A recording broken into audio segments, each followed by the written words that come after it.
Yang terhormat dan yang kami kasihi, Bapak Ketua MP, Bapak Pendeta Dr. Pujo Setoto Abednego dan tim yang berkenan hadir dalam acara yang sangat berbahagia ini. Yang terhormat dan yang kami kasihi, Bapak Pendeta Josi Mesak MTH sebagai Sekretaris Umum BPP dan sekaligus mewakili Bapak Ketua Umum Dr. Rubin Adi Abraham yang sedang bertugas di Australia. Yang terhormat Bapak Pendeta Kiki Rusmin Sadrah, Ketua Yayasan Bethel Cabang Jakarta dan sekaligus mewakili Ketua Yayasan Bethel Indonesia yang saat ini sedang ada di luar negeri karena tugas. Yang terhormat dan yang kami kasihi, Bapak Dr. Sigit dari LAI yang berkenan hadir. Yang terhormat dan yang kami kasihi, Bapak Dirjen Dimas Kristen Protestan atau yang mewakili, saya belum melihat. Yang terhormat dan yang kami kasihi, Bapak Ketua BPD Gereja Bethel Indonesia yang hadir pada hari ini, yang tidak kami bisa sebutkan satu persatu. Yang terhormat dan yang kami kasihi, Ketua Senat Sekolah Tinggi Teologi Bethel Indonesia, Bapak Dr. Gede Widiade. Yang terhormat dan yang kami kasihi, seluruh jajaran dosen, dan yang terhormat, yang kami kasihi, para donatur yang berkenan hadir, baik secara onsite maupun online dalam acara ini. Dan yang terhormat, yang kami kasihi, seluruh undangan yang hadir. Dan yang terakhir, saya mewakili seluruh pimpinan Sekolah Tinggi Teologi Bethel Indonesia menaruh penghargaan yang tinggi kepada orang tua kami, ibu kami, Ibu Pendeta Dr. Oli Mesa, yang berkenan hadir dalam acara yang sangat berbahagia ini. Terima kasih, Tante, bisa hadir melihat sukacita kami dan anak-anak yang belajar di SCT Bethel Indonesia. Kita berikan aplaus dulu.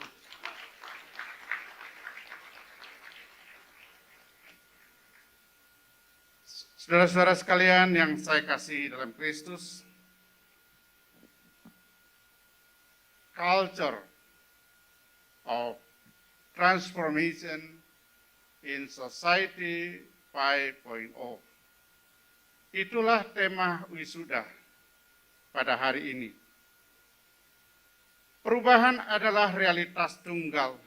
Demikianlah tuturan seorang filsuf Yunani kuno prasokratik, yakni Herakleitos dari Efesus di Asia Kecil, yang hidup pada abad ke-5 sebelum Masehi atau tahun 540 sampai 480 sebelum Masehi.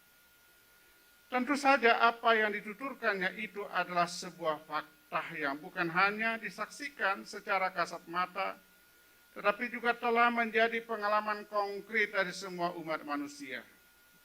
Sebagai contoh pertumbuhan manusia sejak di dalam kandungannya, kemudian ia lahir, bertumbuh menjadi anak, remaja, pemuda, dewasa, hingga menjadi tua, dan sejatinya pengalaman itu kaya dengan berbagai dimensi perubahan.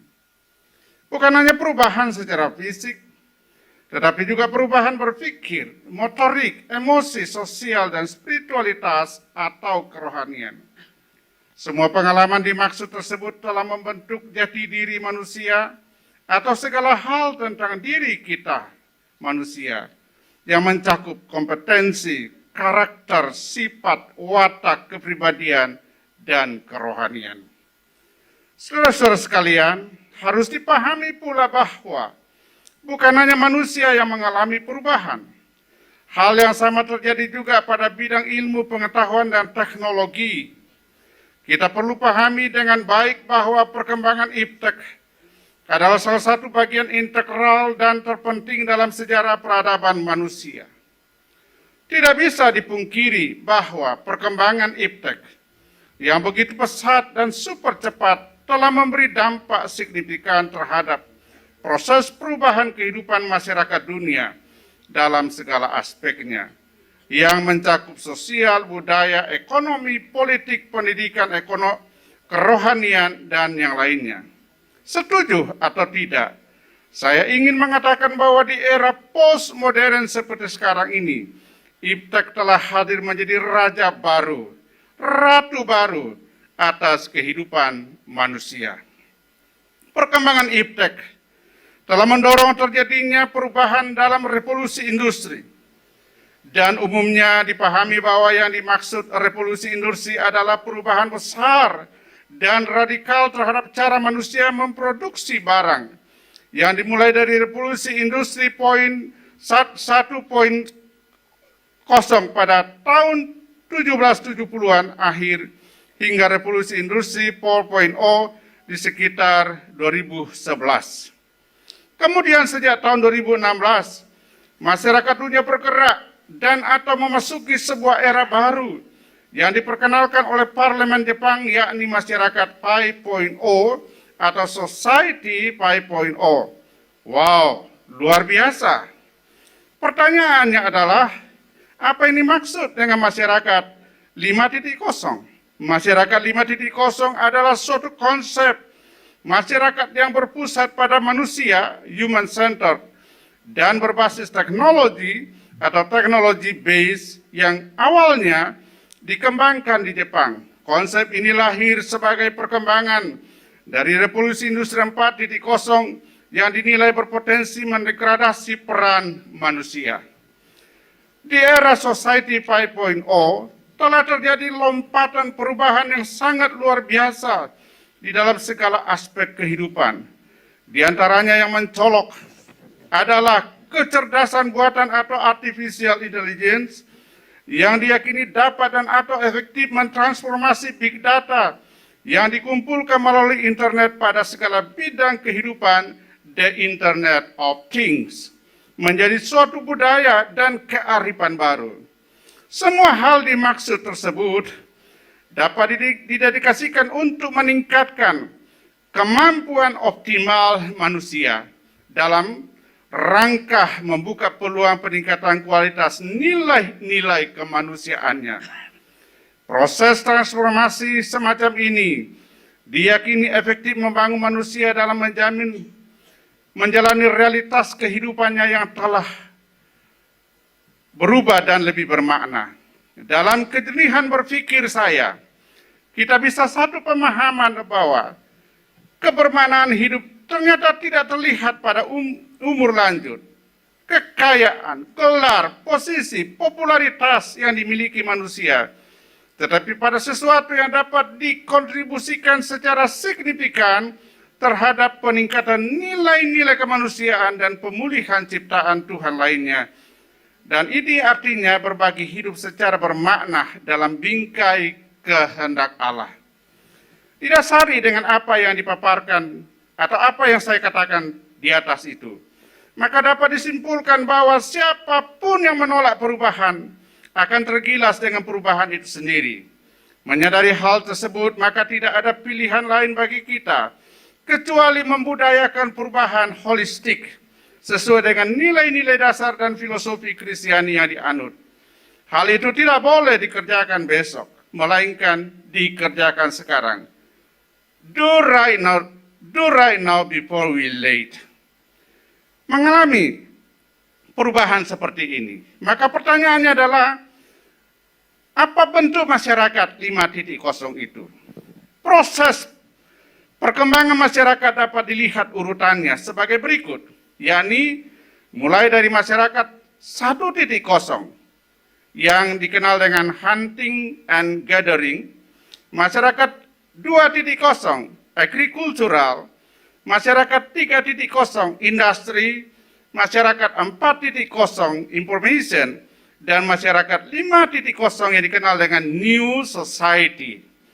Kita sekarang hidup berkarya di era new society. Pertanyaannya adalah, apa yang dimaksud dengan society 5.0? Menjawab pertanyaan ini, maka saya mengutip apa yang dikemukakan oleh Diana Noviarini sebagai berikut. Simply put, society 5.0, which is meant by Jovan, is defined as a human-centered concept, or can be said to be human-centered and technology-based. The purpose of this concept is to realize the community enjoy life and feel comfortable with the surrounding technology. Previously, the community was fueled by concept of Industry 4.0 that could replace the role of humans. For the society 5.0 was there to dispel that fear. As the development of industry, human must be prepared with technological development and progress.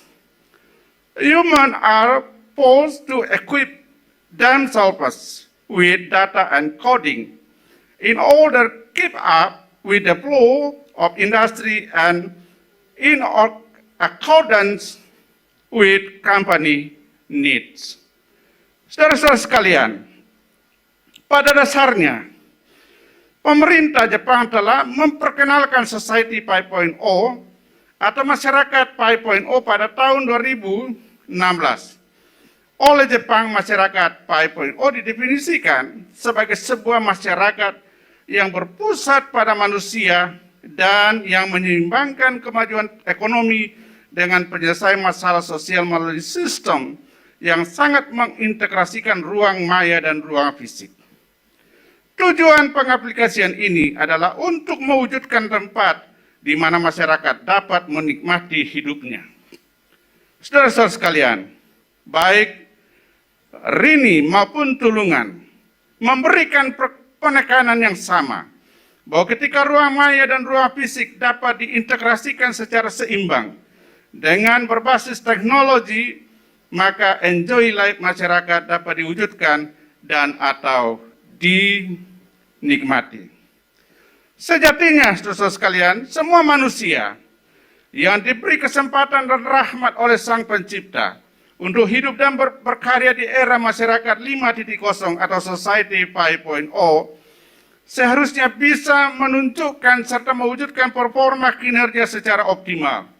Apa alasannya? Ya, era revolusi industri 4.0 itu sangat luar biasa karena disertai dengan kesempatan memanfaatkan secara optimal keragaman inovasi iptek yang lahir di era ini.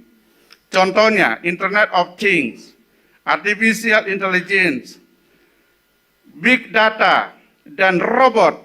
Untuk apa? Untuk meningkatkan kualitas hidup manusia. Saat ini di era Society 5.0, konsep yang diusung oleh teknologi merupakan bagian integral dari manusia itu sendiri. Artinya, internet tidak hanya berguna untuk berbagi informasi dan menganalisis data, melainkan untuk apa? Untuk kehidupan. Dengan demikian, akan tercipta keseimbangan antara peran manusia dan pemanfaatan teknologi. Muncul pertanyaan, yakni seperti apa bentuk masyarakat 5.0? Untuk menjawab pertanyaan ini, saya mengutip apa yang disarikan oleh Tulungan dari pemahaman yang dirumuskan oleh pemerintah Jepang seperti ini, yakni konsep drone. Saat ini kita tidak sadar barangkali bahwa drone sedang ada melayang-layang di atas tempat di mana kita tinggal. Peralatan rumah tangga yang memanfaatkan kecerdasan buatan sehingga nanti membersihkan rumah kita mungkin bukan lagi manusia, melainkan robotik. Perawatan medis, kerja cerdas, manajemen yang cerdas, dan kendaraan otonom. Saya mulai membayangkan one day kita tidak perlu sopir dan kita akan bepergian jauh dengan otonomisasi.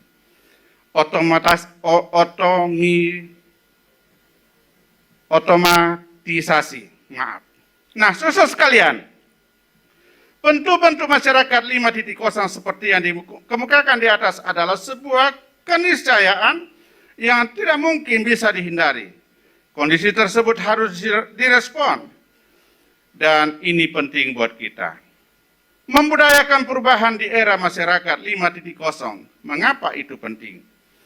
Pada hakikatnya, siapapun yang telah beriman dan atau yang ada dalam Yesus Kristus, maka ia adalah ciptaan baru. Yang lama sudah berlalu, sesungguhnya yang baru sudah datang. Seharusnya status kebaruan orang yang ada dalam Kristus itu bersifat dinamis progresif. Artinya, harus ada peningkatan kualitas menuju pada taraf menjadi sempurna seperti Yesus Kristus. Misalnya, berbudaya buah roh dalam Galatia 5 ayat 22-23. Saudara-saudara sekalian yang saya kasih dalam Kristus, Sekolah Tinggi Teologi Bethel Indonesia sebagai salah satu lembaga perguruan tinggi penghasil tenaga pelayan gerejawi, gembala, guru agama Kristen, pemimpin rohani, teolog, dan lain-lain, mempunyai tanggung jawab utuh dalam proses peningkatan kualitas hidup umat dalam segala aspek.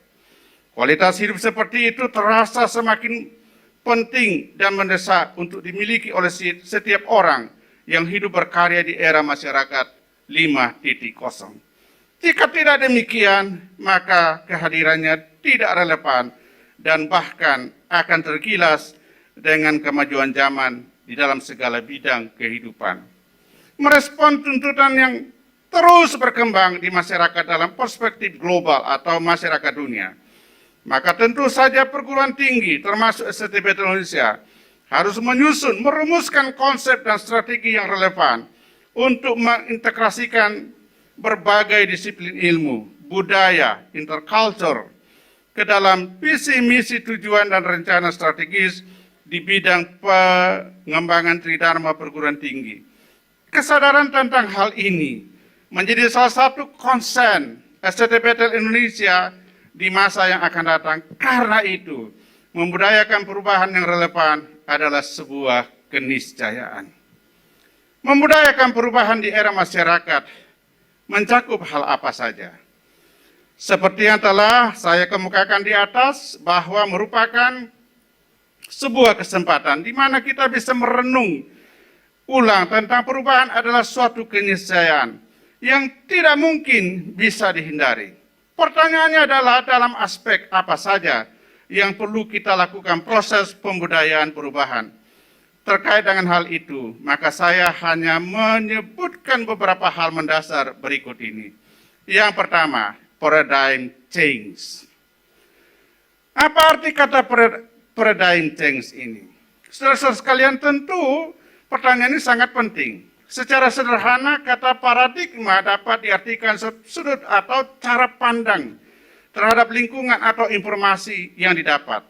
Entah hal itu positif maupun negatif, yang akan memengaruhi cara berpikir, kognitif, afektif, dan konatif seseorang.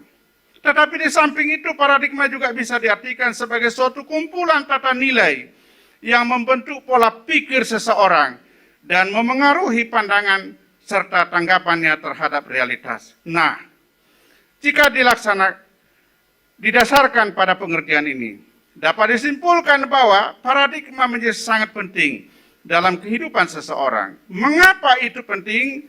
Ya, itu karena sudut pandang seseorang.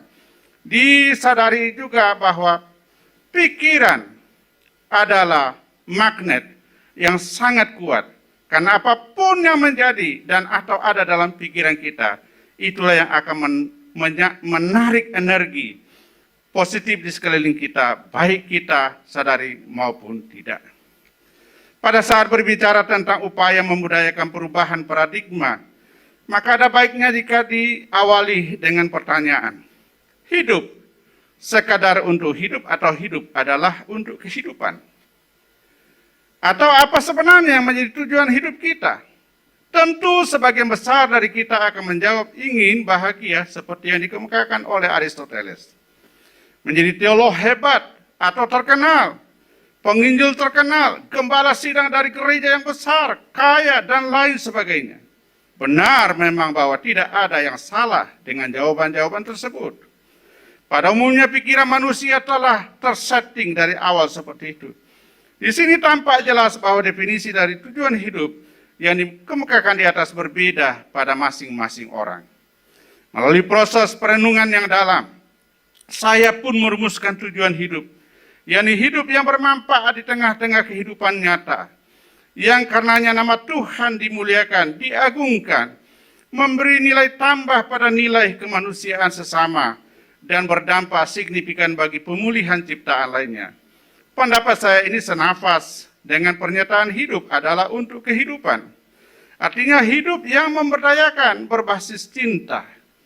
Terkait dengan kata cinta, maka saya ingin meminjam kata-kata yang terkenal dari Mahatma Gandhi soal cinta. Dia katakan begini, cinta tidak pernah meminta, ia senantiasa memberi. Cinta membawa penderitaan, tetapi tidak pernah mendendam, tak pernah membalas dendam. Di mana ada cinta, di situ ada kehidupan. Manakala kebencian membawa kepada kemusnahan. Saudara-saudara sekalian, tersadari atau tidak tersadari oleh kita semua. Namun saya ingatkan kembali bahwa salah satu tantangan kita saat ini yang cukup berat adalah fenomena post-truth. Kebenaran terpinggirkan oleh hal-hal yang bersifat hoax dan ujaran kebencian. Itulah sebabnya kita perlu membudayakan perubahan paradigma seperti yang disampaikan oleh Rasul Paulus di dalam Filipi pasal 4, bahwa semua yang baik, yang mulia, yang agung, yang suci, manis, sedap didengar, kebajikan dan patut dipuji, pikirkanlah semuanya itu. Bukan hanya pada aspek memikirkan, tetapi juga melakukan apa yang kita telah pelajari, apa yang telah kita terima dengan apa yang kita telah alami, lihat dalam hidup kita sehari-hari. Mengupayakan perubahan paradigma yang disampaikan oleh Paulus harus dimulai di rumah, di SCT Bethel Indonesia, di gereja, dunia kerja, dan lingkungan masyarakat tempat di mana sang hidup menghadirkan kita untuk berkarya. Nah, yang kedua adalah growth mindset. Psikolog Carol dalam bukunya yang berjudul The New Psychology of Success menyatakan bahwa yang dibutuhkan oleh organisasi saat ini adalah orang-orang yang memiliki growth mindset. Saudara-saudara sekalian, menurut Kashali, pada masa yang akan datang, sebenarnya kita membutuhkan lebih banyak manusia yang adaptif, bukan orang-orang kaku yang merasa pintar sendiri. Cara pemimpin memimpin sangat tergantung pada mindset apa yang menguasai pola pikirnya. Leader dengan growth mindset adalah suatu keuntungan bagi organisasi, apapun jenis organisasinya, termasuk SCT Bethel Indonesia dan Gereja Bethel Indonesia. Kenapa demikian? Ya, karena leader dengan growth mindset diyakini mampu memberikan pengaruh dan menciptakan lingkungan kerja yang lebih positif.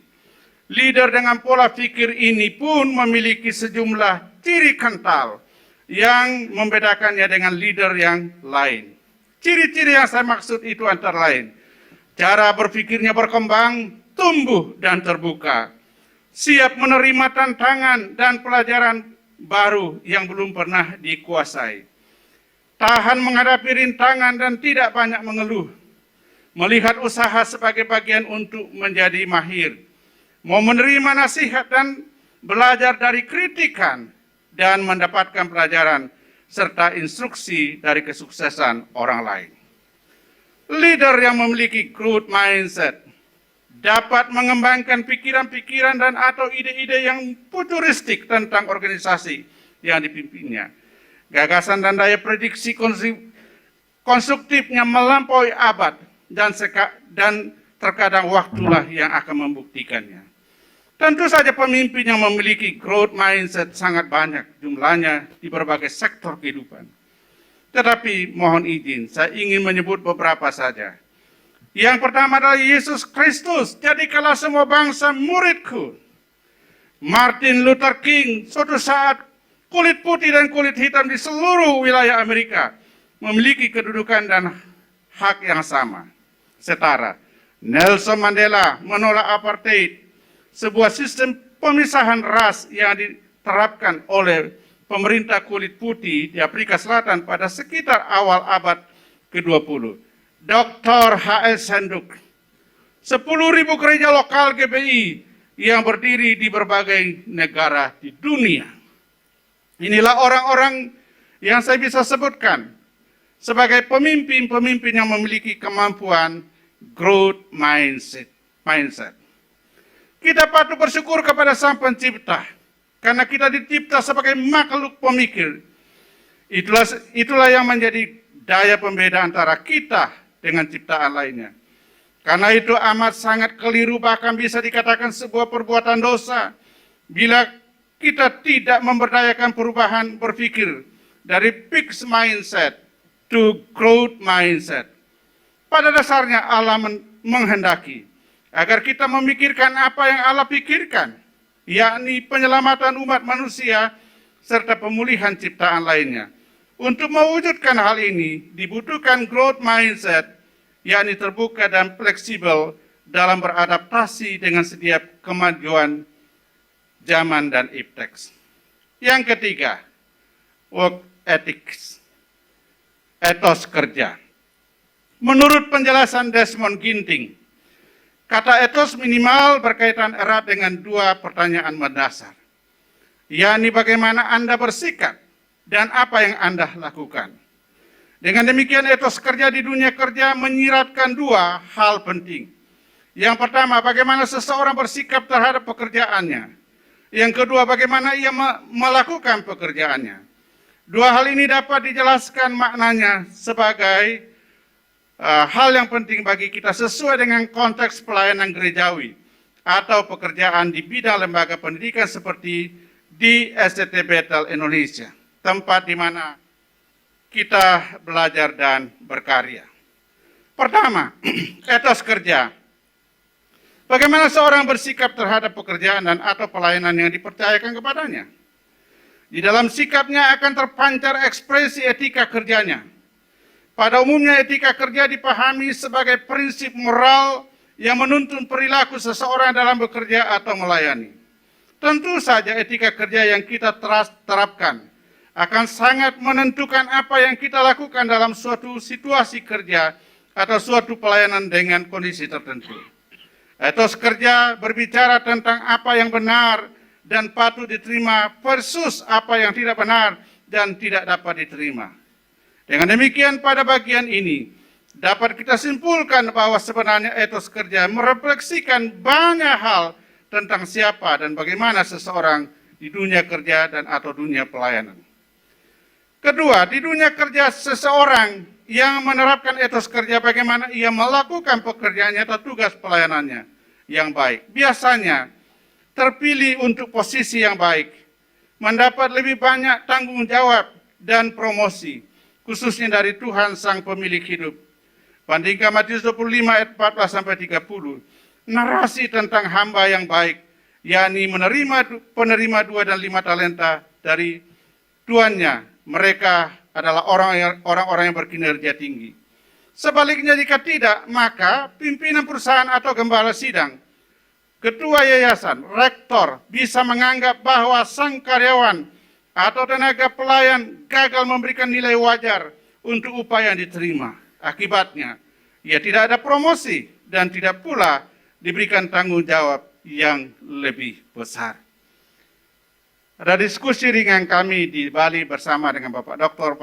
Japarlin bahwa ke depan, nah ini saya agak sedikit tergelitik. Nanti saudara sekalian lulus dari sarjana teologi dan minim pengetahuan, minim keterampilan, ingat, gereja sekarang mencari karyawan-karyawan baru. Dan pasti yang diterima adalah orang yang punya pengetahuan, punya skill, dan punya keterampilan, kemampuan rohani yang baik. Dan kalau kita tidak aware terhadap ini, kita bisa menjadi pacar ketinggalan kereta. Takut ya? Memasuki persaingan global seperti yang sedang terjadi sekarang ini. Seperti adanya kompetisi antar individu, bahkan antar organisasi, antar perusahaan, antar ECT, dan antar bangsa yang semakin terbuka luas.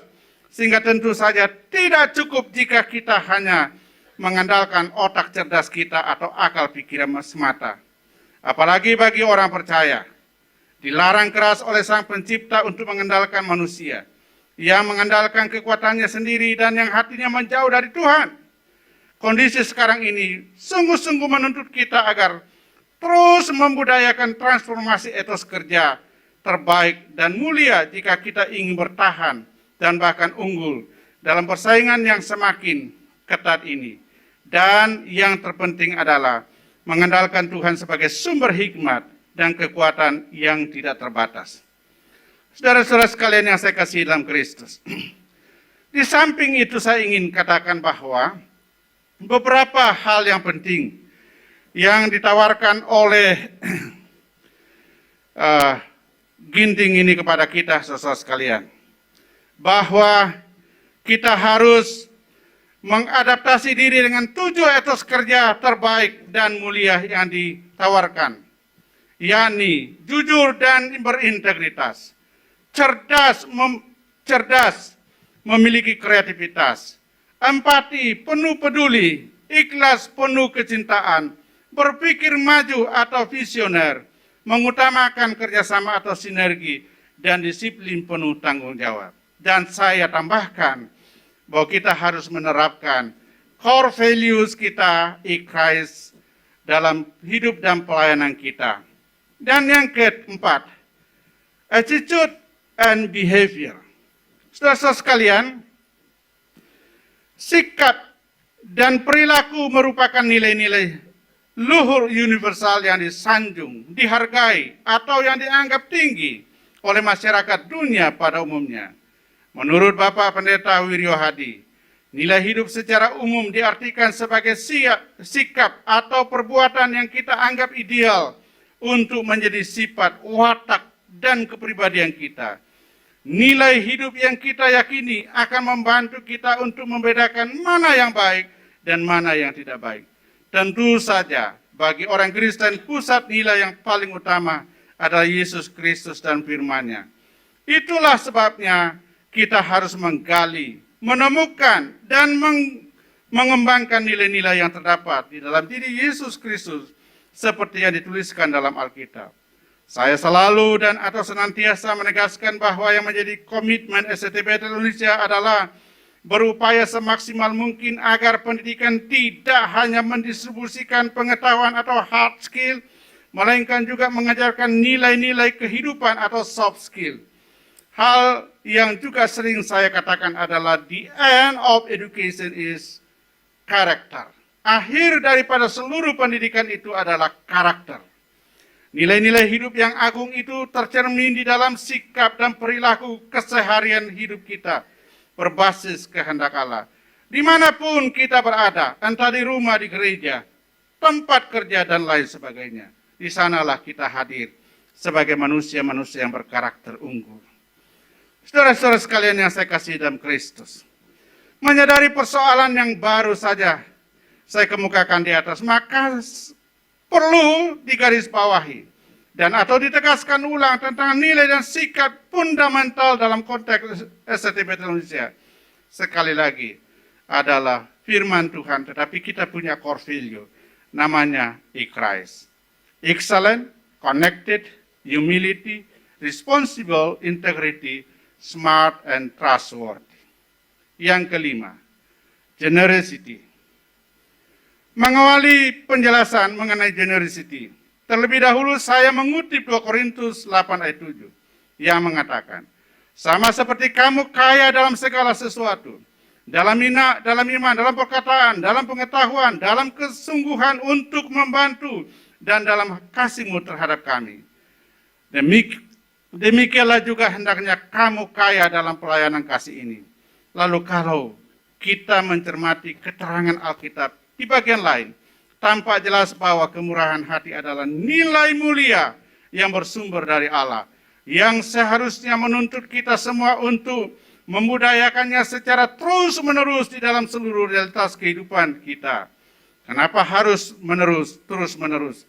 Karena pada dasarnya values itu sifatnya sangat dinamis, terus bergerak menuju pada taraf yang lebih baik dan sempurna.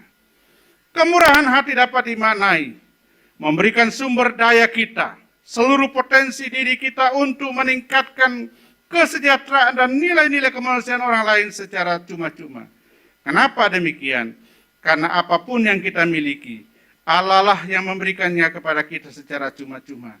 Jadi kita mengasihi dan memberi karena Allah lebih dahulu mengasihi dan memberi kita kehidupan. Bahkan Allah telah mengaruniakan anaknya yang tunggal untuk menyelamatkan umat manusia yang berdosa. Saudara-saudara sekalian, berdasarkan apa yang telah saya kemukakan di atas, maka tidak ada pilihan lain kecuali kita membudayakan hidup murah hati. Saya sampaikan pesan ini khususnya kepada para wisudawan. Kamu orang jangan jadi manusia pelit. Jadilah orang yang murah hati. Karena orang yang murah hati akan diberikan kemurahan dan diberkati oleh Tuhan secara berlimpah-limpah. Itu tidak bisa dilakukan hanya sekali, tetapi itu harus menjadi budaya hidup kita sampai akhir hidup ini. Yang keenam, simplicity.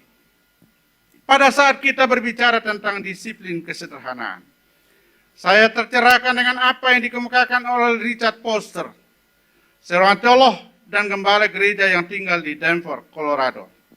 Menurut beliau, poin utama dari disiplin kecerdasan adalah mencari kerajaan Allah dan kebenaran kerajaannya terlebih dahulu. Maka segala sesuatu yang diperlukan akan datang pada gilirannya. Karena itu, tidak ada yang lebih penting selain kita menjaga hal yang terutama, tetap sebagai yang terutama. Yang terutama dalam kehidupan umat Kristen adalah keutamaan kerajaan Allah, termasuk keinginan untuk kaya hidup sederhana.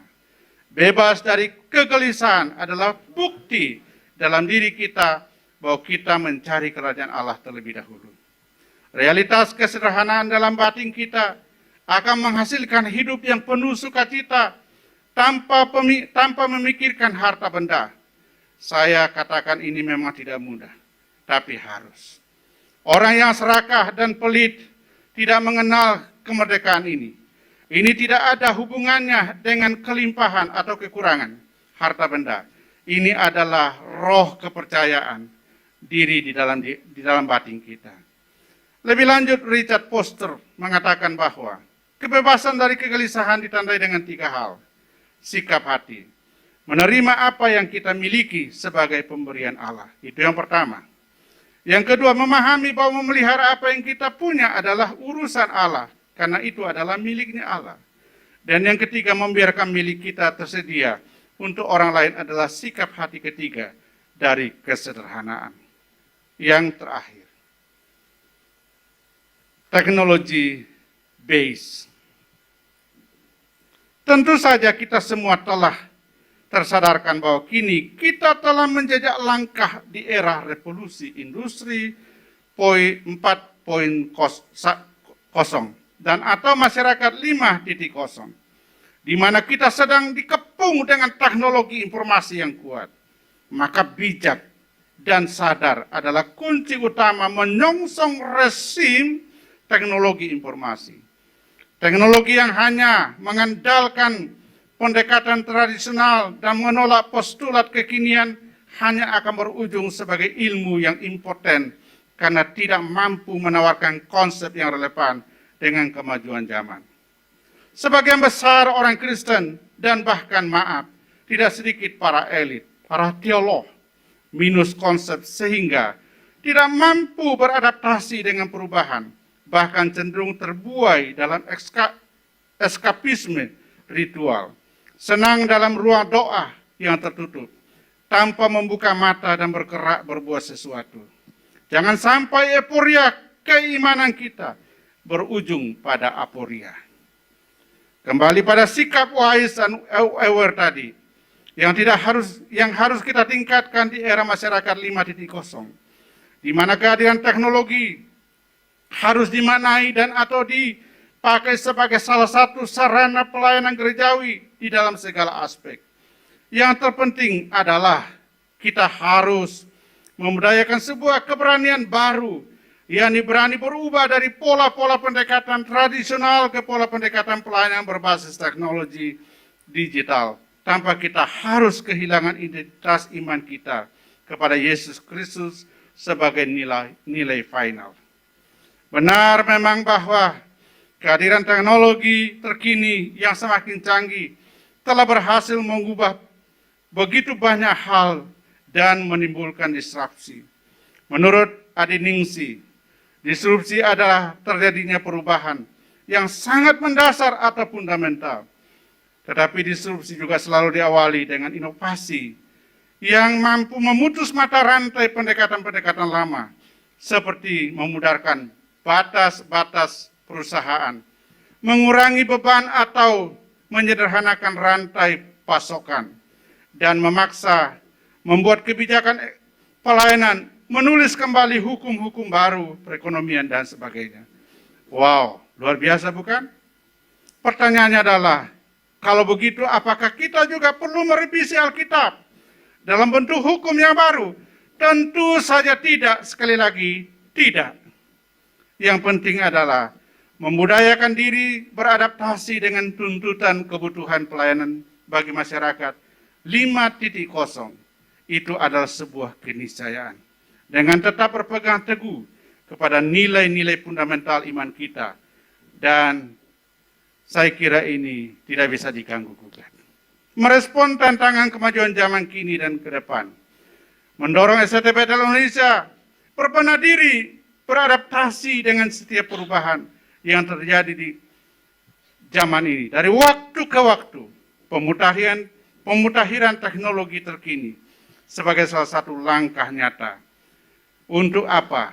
Untuk bisa beradaptasi dengan kebutuhan-kebutuhan pelayanan terkini. Semoga apa yang saya sampaikan ini menggugah kita semua untuk berani melangkah, membudayakan perubahan di era masyarakat 5.0. Tuhan memberkati.